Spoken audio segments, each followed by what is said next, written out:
where you're listening from in the chat.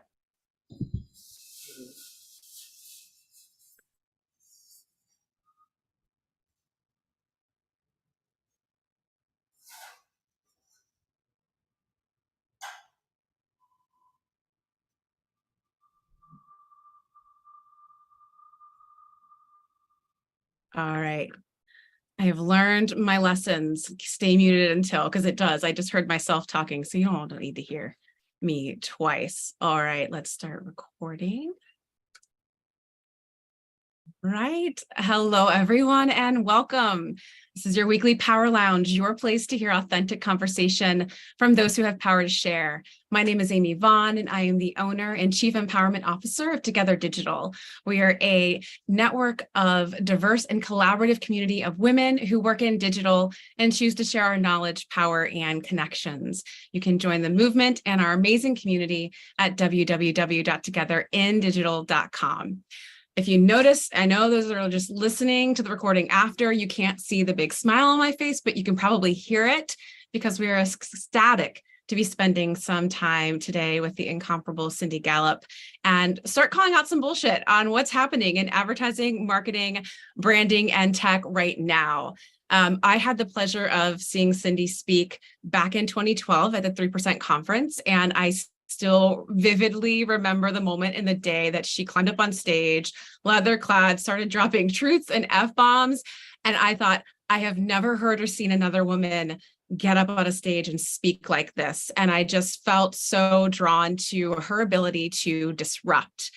So when she agreed to come and join us on the podcast, obviously, I was very excited. She is a seasoned marketer. In case you don't know who Cindy is yet, I'm excited you're all going to get to know her today. She is a seasoned marketer and brand builder of over 35 years of experience. She's a graduate of Somerville College, Oxford, and was named Advertising Woman of the Year in 2003. She is the founder and CEO of If We Ran the World, a co-action software that helps brands implement business model focused on shared values, shared actions, and shared profit.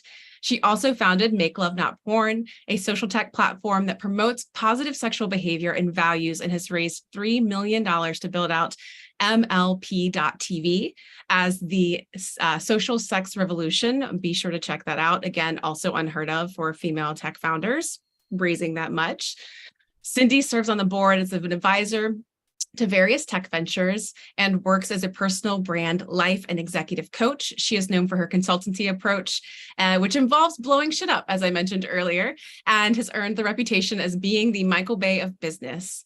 Cindy has also been a highly sought after speaker and has given talks on advertising and marketing at conferences worldwide. She's an advocate for diversity, equity, and inclusion, advertising, tech, and business, and was the jury president for the Cannes Lions 2015 inaugural Glass Lions Award, which celebrates advertising that challenges gender stereotypes. Cindy has also partnered with the AARP and Disrupt Aging Initiative to combat ageism, and she has published a book titled Make Love Not Porn Technology, Hardcore Impact on Human Behavior, and has been recognized as one of the 15 most important marketing strategy thinkers by Business Insiders.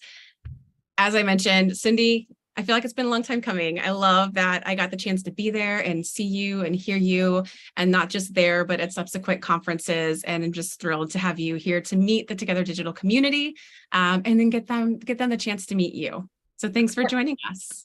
Thanks for having me, Amy. I'm thrilled to be here. Awesome. All right. We've got some good questions, and we've got our live listening audience here with us today. So thank you for joining us. I love everyone who's fangirling along with me in the chat. We will have time at the end for questions, I promise you. But first, Cindy, I want to let everybody have a little bit more understanding and background of you and who you are. But for me, like, the first and most important question was, I really want to know, where did you get your tenacity from? It's something I've admired from day one, seeing you, and I was just kind of curious, where did that come from? Honestly, I don't know specifically, but it's something I've had to build up over time, especially given how challenging it is to build and operate Make Love Not Porn. And so, the thing that most motivates me, the dynamic that keeps me going through every obstacle, is the one that I characterize as, I'm going to fucking well show you. You tell me it can't be done, I'm going to fucking well show you. You put an obstacle path, I'm going to fucking well show you. I have to take all of the daily challenges and demoralization and depression that I encounter and channel it all into inspiration and motivation. So what keeps you going is, I'm going to fucking well show you. I love it. I love it. And then can you tell us a little bit more about your background and how you got started in brand building, marketing, and advertising? Because I don't think even I've had the chance to really hear that. Sure. So, to be honest, everything in my life and career has always happened by complete accident. I have never consciously intentionally set out to do anything that I have very bizarrely subsequently found myself doing. Mm. And so, how I came to work in advertising was I read English at Somerville College at Oxford University, and that was where I fell madly in love with theatre, because Oxford has a very thriving student drama scene. Mhm. So I, did everything in theatre at Oxford. I wrote, acted, directed, stage managed. But I knew I wasn't good enough to be an actress or director. And one of the things I used to do a lot when I was younger was draw. And so my friends in Oxford pulled me into designing theatre posters for their shows. And from there, I got sucked into selling their shows for them. And I really enjoyed doing that. So I became a marketing and publicity officer in theatre in the UK. And I worked for several theatres until I got completely fed up with working 24/7 and earning chicken feed, which is what the theatre is all about, sadly. And at the time, I was the marketing officer for a theatre called the Everyman in Liverpool in the UK. And part of my job promoting the theatre was giving talks about it. So I gave a talk to a group of women in Liverpool. And afterwards, one of them came up to me and she said, "Young lady, you could sell a fridge to an Eskimo." That is the universe telling me something. Time to sell out, go into advertising. And so I did. And so that's how I ended up in the ad industry. Right. I think that's so important to say because I feel like, and I'm so glad I asked that because I definitely relate. If you follow the talent and take the compliments, it's not necessarily by accident. It is just actually listening to and following those two things. I was working in pharmaceutical and healthcare and fell in with the head of marketing and actually just learned, I was a small town kid, that, moving to Chicago, that, oh, you can do something other than be a doctor, teacher, lawyer, or stay-at-home mom. Oh, I can be creative and I can make a good amount of money doing it. Sign me up. So I went back to school, kind of after chasing down this idea of being a doctor or working in pharmaceutical. So I do agree, like letting people kind of call out the talents that you don't see and taking those compliments and going with them. I think that's excellent. I love that. I hope that's inspiring to those of you who are listening and maybe not giving yourself enough credit for those talents and those skills that you have when other people do compliment you on them. I love that. All right. You were named Advertising Woman of the Year in 2003.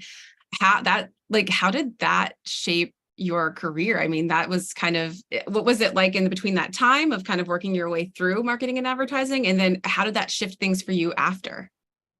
Sure. So, I want to share one thing with you and our audience, Amy, which is that my successful career in advertising was simply born out of luck. Mm. I was extraordinarily lucky. Mm-hmm. I was lucky for two reasons. The first is that I was never sexually harassed in a way that ended my career. Right. And by the way, I was absolutely sexually harassed, Mm-hmm. but never in a scenario that has happened to so many women in our industry where there was retaliation, there was managing out of the agency, there was managing out of the industry. Mm-hmm. So that's the first, piece of luck that Mm-hmm. helped me rise through the ranks in advertising. And the second thing that I was extraordinarily lucky to experience is that I can count on one hand the number of female bosses I had in my entire career in advertising, too. Yeah. I always worked for men, Mm-hmm. but I was lucky enough at every agency I worked at, Ted Bates, J. Walter Thompson, Gold Green's Trot, and then Bartle Bogle Hegarty, BBH, where I spent most of my career. I was lucky enough at every one of those agencies to work for men who saw my potential before I did, Mm-hmm. who wanted me to succeed, who championed me and gave me every opportunity. And I say I was lucky because that is not the experience of the majority of women in our industry. Mm-hmm. And so those are the two things I feel very grateful for. that are the reasons for my success. And I really encourage women to think about both of those things, both in terms of do not let sexual harassment derail your career. Mhm. Absolutely speak up about it. Because you may think that speaking up will derail your career, and I can tell you that not speaking up is what will really derail your career. And then secondly, look for champions. Absolutely look for the people who want you to succeed and will give you those opportunities. And so, that was really what powered my rise through the ranks, and I feel very, very fortunate. Mhm. Well, and you point out there's an amazing point. We talk a lot about that within the Together Digital community as well, the difference between a mentor and a champion or a sponsor, and how important, mentors are incredibly important to help you navigate your career, but champions will be the ones that speak your name in the rooms that you're not in. They will be the ones that give you the opportunities. And like you said, see the talent and the ability, maybe even before you do, and kind of put you out there on that limb. And so I agree with you. I think it is incredibly fortunate and lucky, to be able to have gone through a career in that way. Go ahead. I just want to expand on that detail for the benefit of our listeners, because as Amy says, for decades, I've said to women, strike the word mentor from your vocabulary and replace it with champion. Mm-hmm. And the reason I say that is because inherent in the word mentor is touchy-feely, chat, shoulder to cry on. That's not what we need. We need champions, because champions are people who make shit happen for you. We need what men get all the time, which is a champion prepared to go out on a limb for you and stake their own reputation on recommending you. A champion is somebody who, behind closed boardroom doors, slams their fist on the table and says, there's only room in my budget for one pay raise, it's going to Jane, not John. Mm-hmm. So actively look for champions. Look for people who want to make shit happen for you and will. Absolutely. Fantastic advice. Awesome. All right. As an advocate for diversity and inclusion in advertising and tech, how do you see the industry evolving in terms of representation and equality? And what kind of work do you feel like there is still left to do? So the answer is, whether it's advertising or tech, it's not. There is zero evolution happening. And I want people to be very clear about why that is. And again, I've been saying this for literally decades, but unfortunately, it's still true, so I still have to say it. The reason why nothing is changing is because at the top of every industry is a closed loop of white guys talking to white guys about other white guys. Those white guys are sitting very pretty. Mm-hmm. They've got their huge salaries, their gigantic bonuses, their big pools of stock options, their lavish expense accounts. Why on earth would they ever want to rock the boat? Oh, they have to talk diversity. They have to appoint chief diversity officers. They have to implement diversity initiatives. They have to say the word diversity a lot, especially in public. Yeah. Secretly, deep down inside, they don't want to change a thing because the system is working just fine for them as it currently is. It's like the old joke about the light bulb. How many therapists does it take to change a light bulb? Only one, but the light bulb has to really want to change. And in every industry, the light bulb does not really want to change. And so this is why we will not see change happen within the existing system. And this is why what I say to every woman is start your own industry. And when I say that, what I mean is start your own business. Mm-hmm. But I deliberately articulate it like that. Start your own industry. Mm-hmm. Because when you start your own business, you can make that business work any way you want it to.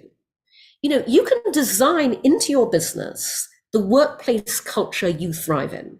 Mm-hmm. You can design in the, life-work balance that you want. You can design in the business model that means that you make money the way you want to make money. And when you do that, you are starting the industry that we all want to live and work in. And, there's another very important reason that I'm exhorting women to do this. because we have not even begun to see the opportunities for real reinvention, innovation, disruption in every industry through the female lens. Mhm. And so my advice to every woman is take a long, hard look around you at your industry and identify what you think should be there that isn't. Mm. Identify what you would love to make use of that you can't because nobody's done it, what you could bring to the table that nobody else has, and then start that. Because that closed loop of white guys talking to white guys about other white guys, by definition, cannot innovate and disrupt, because homogeneity is the opposite of creativity. But they sure as hell can acquire and buy innovation disruption. And so when you start your own industry, when you create a venture that reinvents your industry through the female lens, all you have to do is operate it successfully for a reasonable period of time, and then giant company X will buy it from you for an absolute goddamn fucking shit ton of money, and that is the fastest path to wealth creation for women in any industry. Yeah, I hear you. And it's so funny because I remember you giving similar advice on stage in 2013, 10 years ago. And you're right, it's the only way things are going to change. I mean, it shows in the numbers.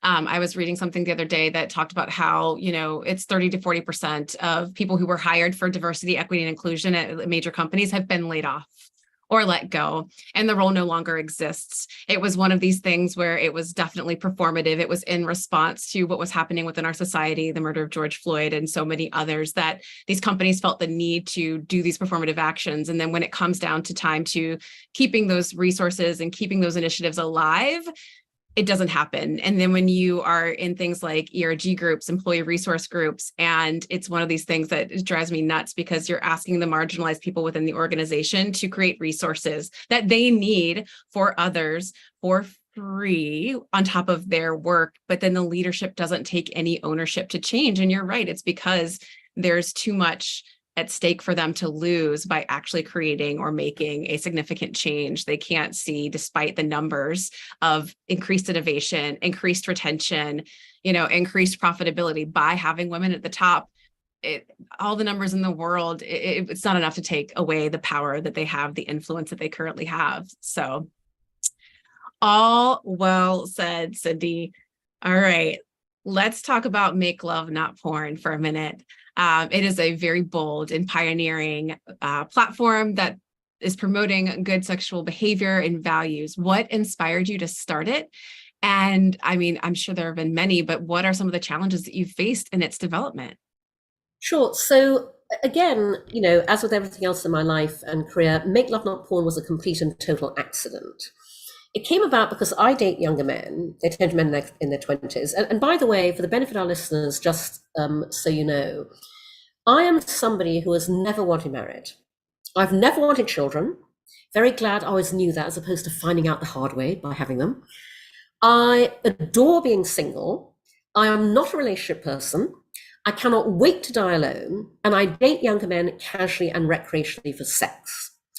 I am deliberately very public about all of those life choices because we don't have enough role models in our society, for women and for men, by the way, that demonstrate you can live your life very differently to the way that you're expected to and still be amazingly happy. And I'm one of the happiest people I know. So there I was 15, 16 years ago, dating younger men, when I began realizing that I was encountering what happens when two things converge. And I stress the dual convergence because most people think it's only one thing. I realized I was experiencing what happens when today's total freedom of access to hardcore porn online meets our society's equally total reluctance to talk openly and honestly about sex. When those two factors converge, porn becomes sex education by default in not a good way. So I found myself encountering a number of sexual behavioral memes in bed. I went, whoa, I know where that behavior is coming from. I thought, gosh, if I'm experiencing this, other people must be as well. I didn't know that because 15, 16 years ago, nobody was talking about this. Nobody's writing about it. This was me in isolation as a naturally action-oriented person going, I'm going to do something about this. So 14 years ago, I put up on no money a tiny clunky website at makelovenotporn.com that in its original iteration was just copy. The construct was porn world versus real world. Here's what happens in the porn world. Here's what really happens in the real world. I launched at TED in 2009. I became the only TED speaker to say the words "come on my face" on the TED stage 6 times in succession. The talk went viral as a result. Of course. And it drove this extraordinary global response to my tiny website that I had never anticipated. Thousands of people wrote to me from every country in the world, young and old, male and female, straight and gay, pouring their hearts out. And I realized I'd uncovered a huge global social issue. Yeah. So I then felt I had a responsibility. I had to take Make Love Not Porn forwards in a way that would make it much more far-reaching, helpful, and effective. So I turned it into a business designed to do good and make money simultaneously, which, by the way, is what I believe the future of all business should be. So today, we are the world's first and only user-generated, 100% human-curated social sex video sharing platform. We are pro-sex, pro-porn, pro-knowing the difference. We're kind of what Facebook would be if it allowed you to socially, sexually self-express, which it doesn't.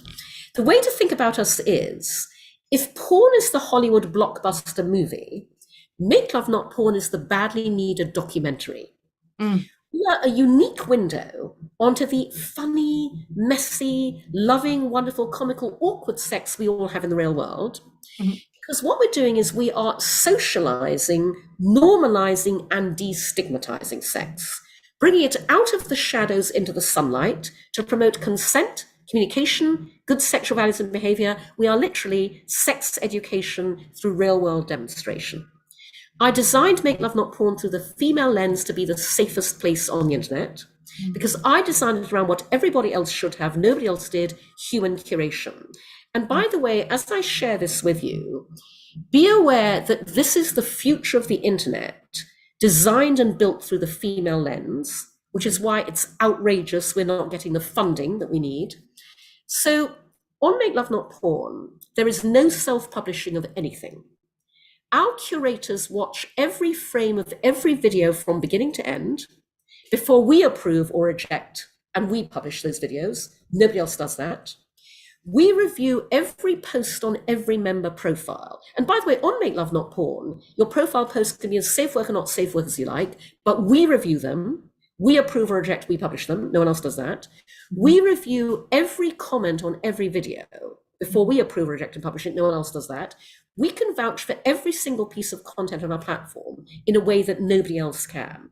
And by the way, we're tiny bootstrapping, we have no money, and we've human created everything for 10 years. Imagine what Facebook, Instagram, TikTok, YouTube could do with their billions if they chose to. And I foresaw the creator economy 14 years ago when I designed Make Love Not Porn around a revenue sharing business model to democratize access to income. Our members pay to subscribe, rent, and stream social sex videos. Half that revenue goes to our contributors, whom we call our Make Love Not Porn stars. I've fought a battle every single day for the past 14 years to build this venture and keep it alive. I've kept it alive for 10 years on just $3 million of funding, which is an extraordinary feat. And so I'm now working to raise a serious round of funding, $17 million, to scale and optimize the core business and build out 3 product extensions.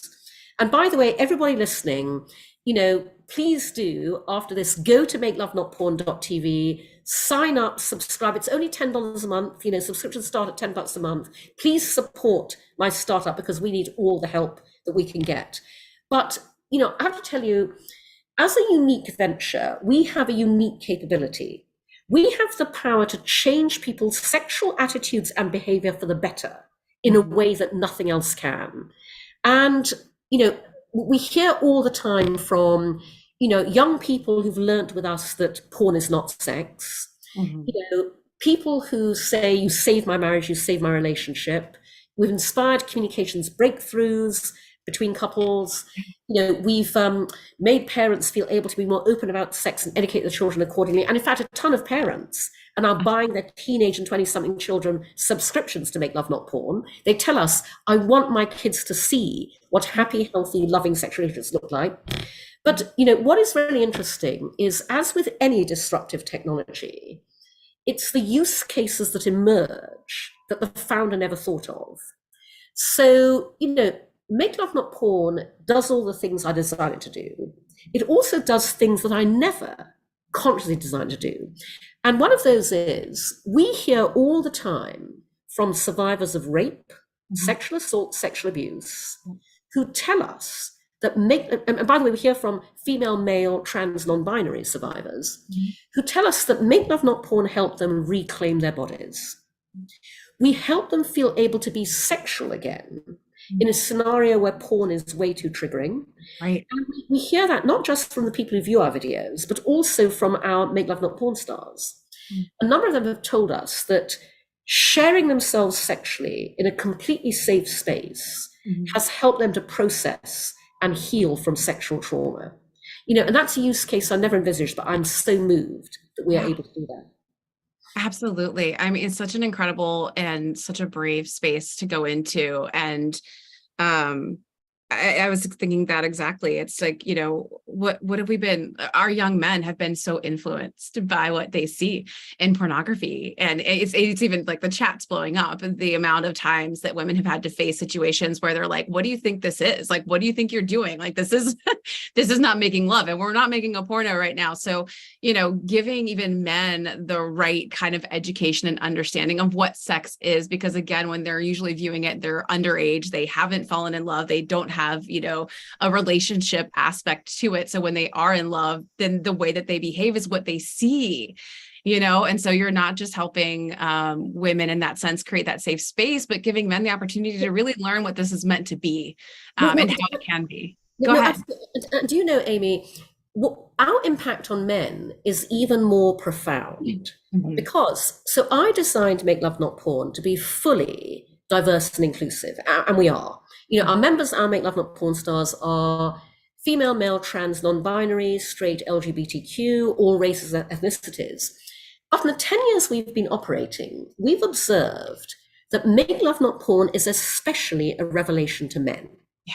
More men write appreciative emails, leave grateful comments than anybody else, because we are something that men will find nowhere else on the internet, which is a safe space where men can be and watch other men being open, emotional, and vulnerable around sex. I need that, yeah. You would not believe the number of men who write to us, because this happens on a regular basis, and say, I just watched my first video, Make Love Not Porn, and afterwards I cried. Yeah. I've been saying for years, I wish society understood the opposite of what it thinks is true. Women enjoy sex just as much as men, and men are just as romantic as women. Yet neither gender is allowed to openly celebrate either fact. We'd all be much better off if they were. I picked up a wonderful Twitter exchange between two men last year.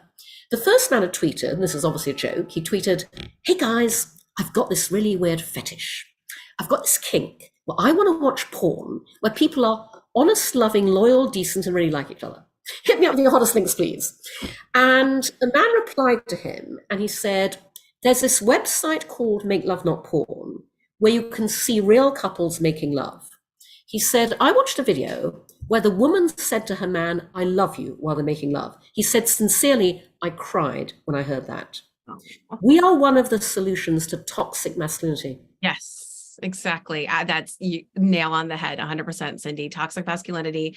They see it. They think that's how they have to behave. That's what they understand and know. And I also just see this as it grows and you have more of an audience that, I just think about the amount of sexual harassment and assaults that happen because this is how they think they can and should behave to exude their dominance and things like that. And a lot of it is, again, how they're being taught or educated or what they're seeing. A great documentary from many years ago now called The Mask We Live In. Have you seen that? It was done by the same director. Jen Siebel-Newsome is a friend of mine. So yes, yeah. I love her stuff. It was and if you haven't watched it, everyone watch it, please. It does talk a lot about toxic masculinity, and it is this group Together Digital is specifically for women and those who identify as women, to create that safe space. But obviously, we need to keep men a part of that conversation, because there is so much that they are being taught that is, unconscious bias and just lagging emotional issues, where they don't have the opportunities to express themselves, to cry, to feel,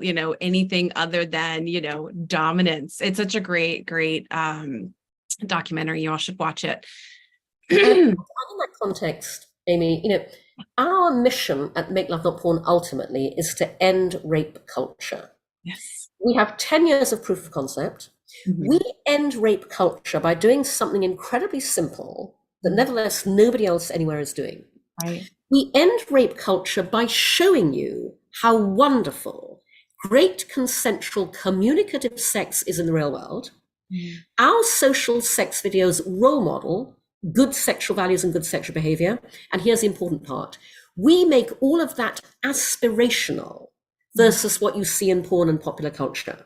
Mm. Men leave comments in our videos, like, one man left a comment saying, "This makes me want to be a better man in the bedroom and in life." Wow. That's why it is literally, and I use this word, it is literally criminal that we cannot get fucking funded. As I'm sure this audience knows, last year only 1.7% of all venture capital went to female founders. Yep. The vast majority of venture capital went to predominantly white male founders who are building utterly trivial food delivery apps and AI this and crypto that. Okay.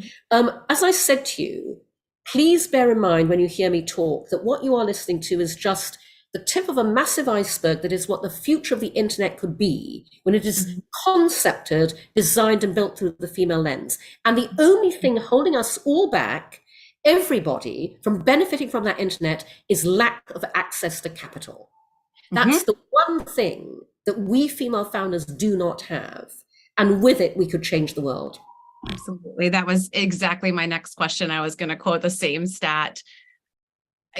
As you've been working through, pitching for venture capital and things like that over the last several years, and you're going for that big number, what do you think needs to change in the industry to address the issue and ensure that women have equal access to funding opportunities? So, two answers to that, Amy. First of all, I'll just speak to my own experience and Make Love Not Porn, then I'm going to speak to what I'm doing about the broader issue. So, here's the challenge that I have raising funding. Okay. And by the way, I have deliberately not been targeting venture capital because we are not a VC friendly venture. We don't have the hockey stick growth and all of that. Here's the thing. I know that my investors are out there, and there are a ton of them. And by the way, there are a ton of them in every country in the world. They are impossible to find by the usual means because they all have one thing in common. Your willingness to fund Make Love Not Porn is entirely a function of your personal sexual journey. Sure. It is a function of your personal lens on sex and sexuality that's been shaped by your own experience. And I have no way to research and target for that. Especially because sex is the area where you cannot tell from the outside what anybody thinks on the inside. The people who look like they would totally get it don't. The people who look like complete prudes do. My investor finding strategy deliberately is I put what I'm doing out there all the time. I promote Make Love Not Porn across all my social channels. I do every media interview I'm asked to. I go on every podcast because I have to make synaptic connections happen that will attract those investors to me. Now, in theory, this is a long, slow, painful, and highly inefficient process. In practice, it works. I am frankly gobsmacked at the amount of incoming investor interest I have on LinkedIn. And by the way, if you had told me 10 years ago that one day I would say to you, I'm all about LinkedIn, I would have laughed in your face. Today, I'm all about LinkedIn. LinkedIn makes shit happen. Investors reach out to me on LinkedIn and go, I see you raising funding. I'd like to talk. I'm intrigued. Tell me more. So I've been finding a ton of investors that way, and I'm very optimistic and hopeful. And incidentally, I've just seen a question in the chat. Yes. Asked about crowdfunding. 2 points about that. over the years, every single crowdfunding platform has been no adult content. Mm. And every new crowdfunding platform, when approached about this, suddenly discovers they're no adult content. And by the way, they often operate very artificial demarcation lines. Sex toys, fine. People having sex on video, not fine. But the bigger issue with crowdfunding historically has been successful crowdfunding leverages the network effect. It requires people willing to very publicly go, I funded this and you should too, to their entire network. Mm. People tend not to want to do that with anything to do with sex.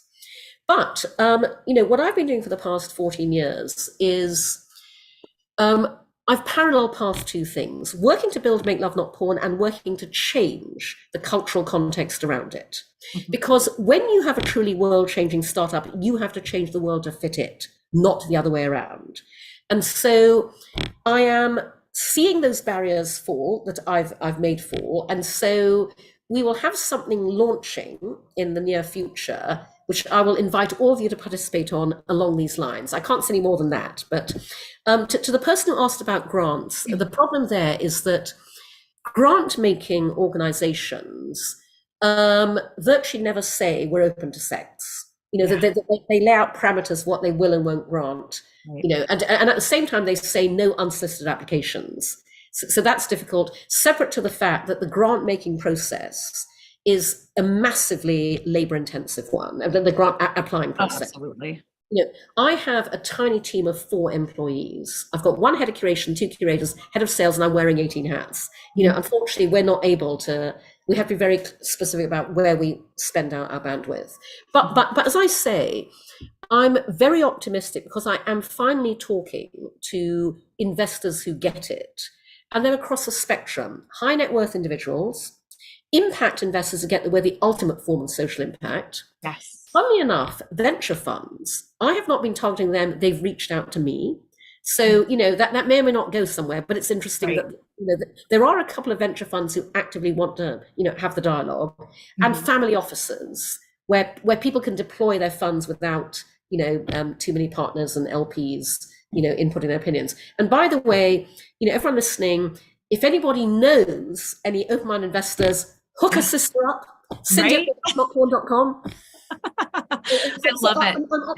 I'm optimistic. Well, and you ask, I think that's what's so brilliant. Part of what we do within our group is we talk about ask, give, grow, and just getting women to get comfortable with asking and being brave about asking. And it's when you are proposing a venture that some might see as controversial as this, but it solves so many social issues. You don't find those people without opening up and asking, because like you said, you're gonna detract the ones who aren't right and a good fit for you, but will hopefully over time attract the ones who are. And I do think social impact investors, which is a growing space. I actually have a few in mind, Cindy, that I will hook you up with as well, that are interested in not just knowing that it's about that 3 times return on their investment. It is about investing in the greater future. It's the longer play. So kind of coming at it from that angle of changing our attitude towards sex, ending rape culture. I think it's so significant. And then on top of that, people just get to talk about, enjoy, and express themselves sexually. So I also wanted to give a quick shout out before we move on to the next question. There was a lot of women who also related with you when you spoke about being, childless by choice and not married by choice. I will say that is another thing we talk a lot about within our group. How many of us get asked, when are you having a baby? When are you getting married? And just trying to get something you've said in the past too is see it, be it. I love how you are always saying that and sharing that and showing that, because it's like, as soon as you said that, the whole chat for our live audience just lit up, because so many of the women that are on the call today are in that space. And it's really empowering for you to share something that seems small like that with them, to know that they aren't alone. And that we need to just stop asking women those kinds of questions, because it's not necessary, unless we're going to start asking the guys too. And by the way, we should be asking the guys as well, because honestly, as I said, everything I say about this also applies to men. Men also are socially conditioned to think that's what you do: get married, have kids. I mean, there are as many men out there who should not be fathers as women who wish they weren't mothers. And so, this applies across the board. As I Mhm. said, we need many more role models for everybody. Yeah. Just make you stop and think, what would really make me happy? Right, exactly. Yeah. And then some people get deer in headlights, analysis paralysis. What do you mean? What would make me happy? I don't even know where to start. Um, all right. You have been recognized as one of the most influential marketing strategy thinkers today. I want to bring it back to a little bit of marketing and advertising. What do you see as some key trends that are shaping the industry right now and over the next few years? It's very simple. The female lens. Mm, I That love is why I'm saying to women, start your own industry. Because, a question I'm regularly asked in interviews is, so Cindy, what sexism did you encounter coming up through the ranks in advertising? And my response is always, a fish does not know what water is. yes. Because sexism was all around me as a young woman working in advertising, and I didn't even notice it because it was so normal.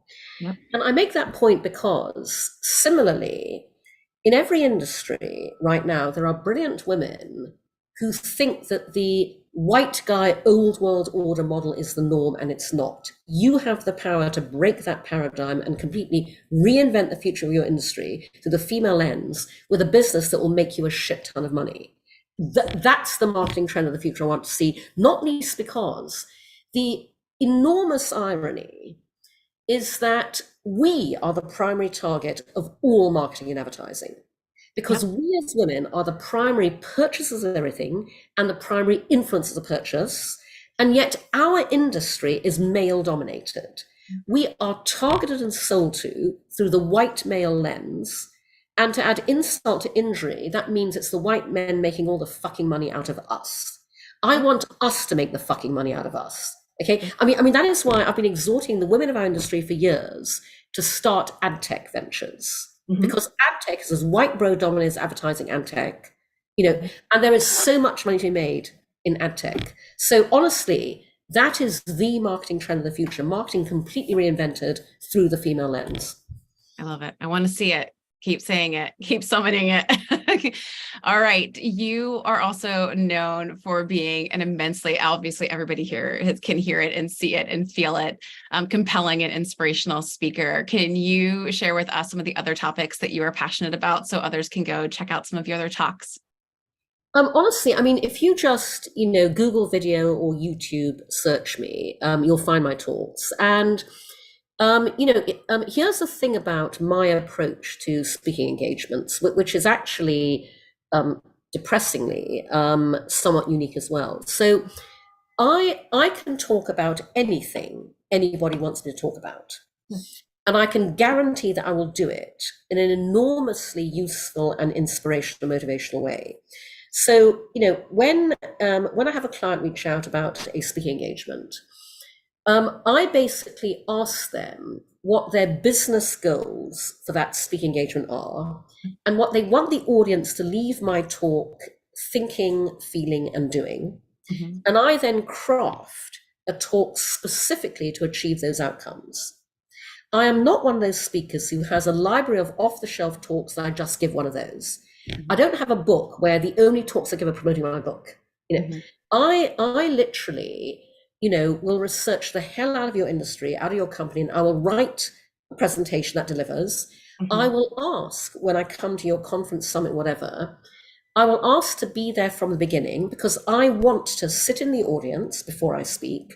I want to hear the previous speakers. Love it. I want to listen to the CEO of the company summing up the business landscape for the company. Mhm. And because I'm a confident speaker, I'm happy to tweak and alter my talk up to the moment I step on stage Yeah. to take account of new facts and relevances that I absorb from seeing the audience I'm going to be speaking to, hearing what concerns them from the speakers that come before me. And then I stick around afterwards, Yes. because I want to engage with the audience at the cocktail reception, at the dinner. Mhm. I was booked, this is some years ago, but I was booked to keynote at Epsilon's annual client summit. And stayed for dinner afterwards. I remember the person next to me on the dinner table saying, "Oh my God, it's so nice to see you here. Usually the speakers just fly Gotcha. in, fly out, Right. disappear, and I don't do that. So I have a very different approach, and therefore you will find me speaking about a whole range of things. And you can just, as I say, Google video search or YouTube search, and you find my talks there. And I think that's really served you well. We have a lot of aspiring speakers and current speakers within the organization, and even some that are listening in right now. So I love that you talking about crafting and customizing based on your client needs. And I think that's what you do so brilliantly and so well, which gets that kind of demand for you to be a speaker, is that you don't just get up there and get on stage and do a talk. Like, you create an experience for people. And that's really what it's about. And I love the fact that you stay before and after. I absolutely noticed that. I think it was in 2013. It's so funny. I brought a young male intern with me to the 3% conference. I got an extra ticket to bring somebody, and I invited him.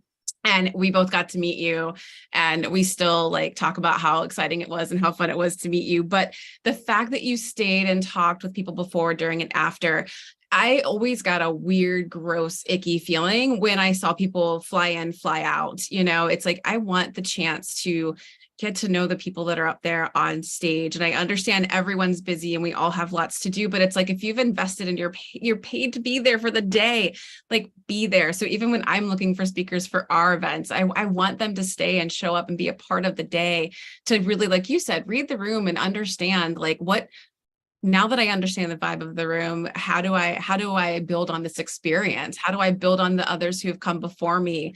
Because that's really what it's all about. So hopefully speakers, aspiring speakers, you're listening, because that was some fantastic advice. Thank you, Cindy. Okay, we've got 10 minutes left. Let's see. I've got 2 more questions. Oh, no, wait, I had 1 more question. I will save my last question. Let's get to some of our listeners' questions. Let's see. Beth wants to know, are you offering coaching? My agency is operated through the female lens. Abso-freaking-lutely. Beth and I were fangirling about you earlier this morning in our accountability buddies meeting, and it's fucking hard, and I need more Cindy. No, everybody, I have a personal coaching practice. So I absolutely do personal coaching. Email me, as I said, cindy@makelovenotporn.com, and do spread the word, because just so until I raise the funding I'm looking for Make Love Not Porn, I have to support myself alongside my startup. And so I do that through paid speaking, consultancy, and personal coaching. So spread the word to everyone to book me as a speaker, hire me as a consultant, and absolutely, book me as a personal coach, and encourage your friends and colleagues too as well, because I need the income. Right. Awesome. There's your answer, Beth. Email her.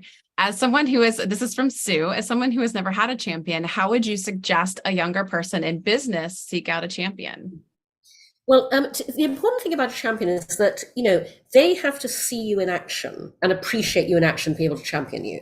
Mm-hmm. So it is absolutely about looking at the organization you're working in, or, if you have side activities that where there is somebody who can see you in action in those. The key thing is just that they have to be able to see how good you are, and then you actively reach out to them and ask them about opportunities, things they think you should be doing more of.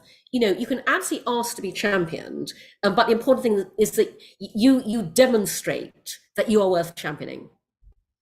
I think that's fantastic advice. And recognizing when you are showing your best, acknowledging those people in the room, like I said earlier, that give you the compliments, that acknowledge your good hard work, like lean into those folks a little bit more, because they are going to continue to see and notice that good work in that way, versus maybe always trying to placate and please the ones that will never be happy with anything you do, because it's more about their fragile ego than your work in a lot of instances. So definitely, like, looking for and asking for those champions is another one.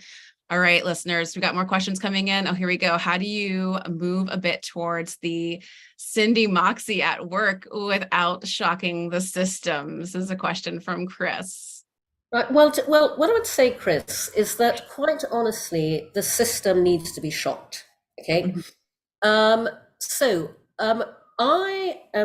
I live my own philosophies. I designed my startups around my own beliefs and values and philosophies. And one of my philosophies, and this is very much what informed my first startup, If We Ran the World, I believe that change happens from the bottom up, not the top down.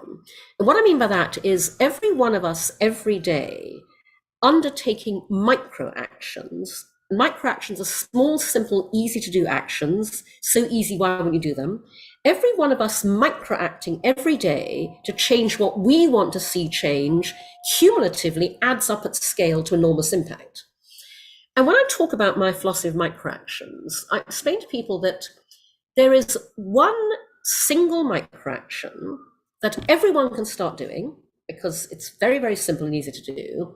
But it's the one micro action that will have the biggest impact on your career and your life going forwards. And this is the micro action. It doesn't need any training experience or whatever. The micro action is very simply this: say what you think. No, really, say what you really think. Because we don't.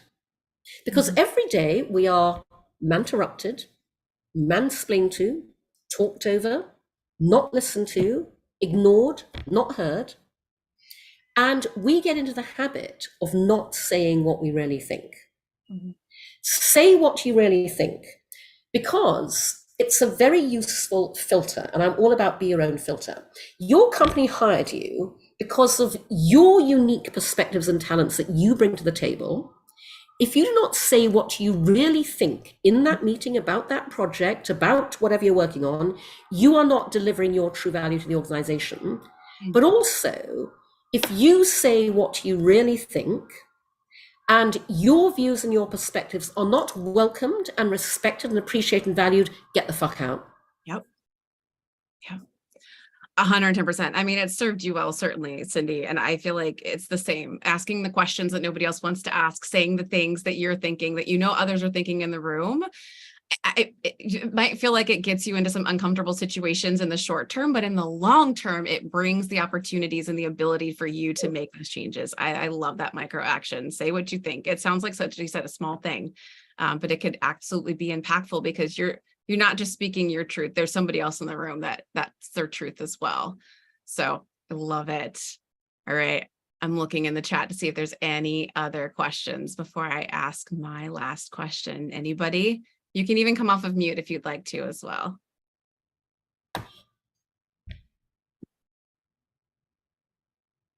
I just figured out what my next tattoo is going to be. So say what you think. Thank you. Nice. I love it. Absolutely. All right, Cindy, what is some of your, since we're coming to the end, sadly, what is some of the advice that you would like to give? I said to young professionals in the question, but to any professionals looking to make a difference in their industry and create some positive change. Do you know, I really go back to what I said earlier, start your own industry. Because to be frank, if you really want to make positive change, that's the way you're going to make it.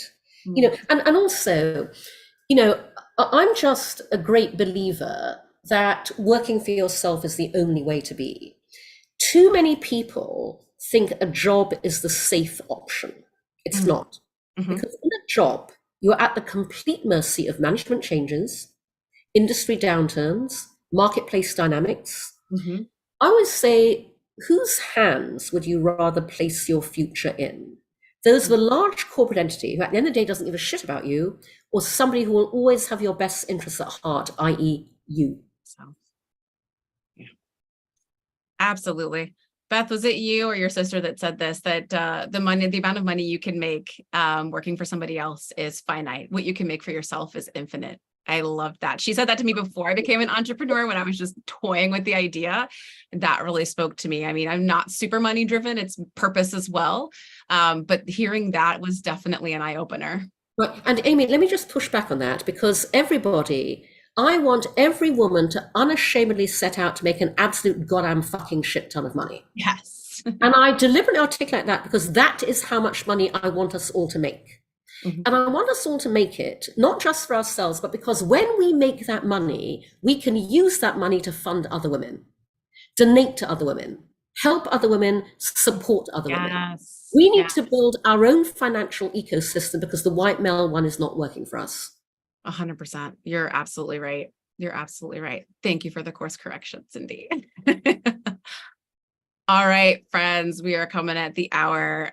Thank you, Cindy. As always, it's so great to always get the chance to hear you and see you and engage with you. And it's just an honor and a privilege to have you hang out with us for this hour in the Power Lounge. Super awesome way to end the week and go into the weekend. So yeah, get out there and start blowing shit up, everybody. Thank you, Cindy. Now, I enormously appreciate this. Everybody, please go to makelovenotporn.tv, subscribe, but also please subscribe to my Substack. So I've started Dear Cindy, because I get a mailbag of, through Make Love Not Porn, requests for sex advice, but a ton of questions about everything else. So Dear Cindy on Substack is where you can ask me anything, and each week I will answer a different question. And you can sign up for free, but please do sign up paid, because again, the money goes to Make Love Not Porn to keep my startup going. So I would be enormously grateful if you would all go to Dear Cindy and sign up. Thank you. Absolutely. The Substack link is in the chat for our live listeners, and we will absolutely include it in the show notes. Terrific. All right, everyone. Thank you again. Have a fantastic Have a great day. Have a great weekend. Bye.